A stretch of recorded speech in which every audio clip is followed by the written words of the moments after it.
Greetings, fellow detectives, and welcome to Boiler Room Detective.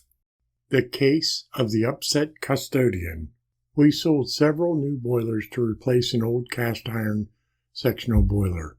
The old boiler had 2 standing pilots and an atmospheric burner. When it started, it would start with a loud whoosh. It was replaced with 3 vertical fire tube boilers. The customer had backup heat in case of a boiler malfunction, plus much lower heating costs. After starting the boilers, the foreman for the mechanical contractor said, "You better talk to Alex, he is upset." "Upset about what?" I asked. This was the first of hopefully many boilers we would sell to the school district, and I didn't want them to be upset on the first job.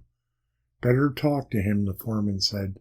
"Alex is the longstanding custodian of the elementary school. He's been there for 20 years. "Alex, mind if I sit down?" I asked, and he pointed to the chair next to his desk. "What do you think of the new boilers?" I asked, and he shrugged. "Curious," I asked. "Is there a problem?"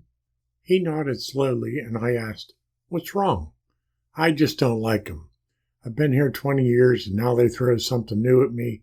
What was wrong with the old one? It ran great, and I knew how to light the pilot. This ain't going to heat the building like the old one did," he said. Rather than argue with him, I asked, "What specifically did you like about the old boiler?"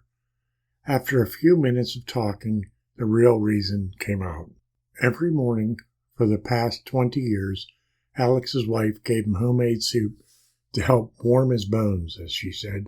She knew he would have to work outside to shovel the sidewalks and spread salt. He would also have to walk around the outside of the school to look for litter or damage.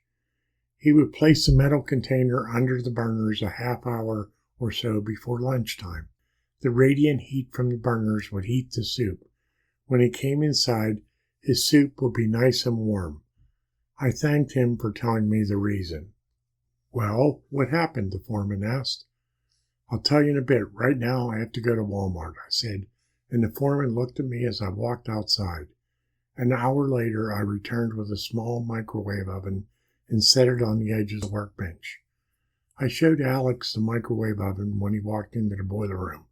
His smile was ear to ear. From then on, he told anyone who would listen that my boilers were the best. If you would like to contact me, my contact information is here. In addition, I have my 2 websites. The Brewing with Steam site has monthly blog posts on steam systems for breweries and distilleries. I have written 11 books on boilers, and they are available on Amazon. In addition, you could find some of my writings in these fine publications. Thanks for stopping by Boiler Room Detective, and I hope to see you on the next case.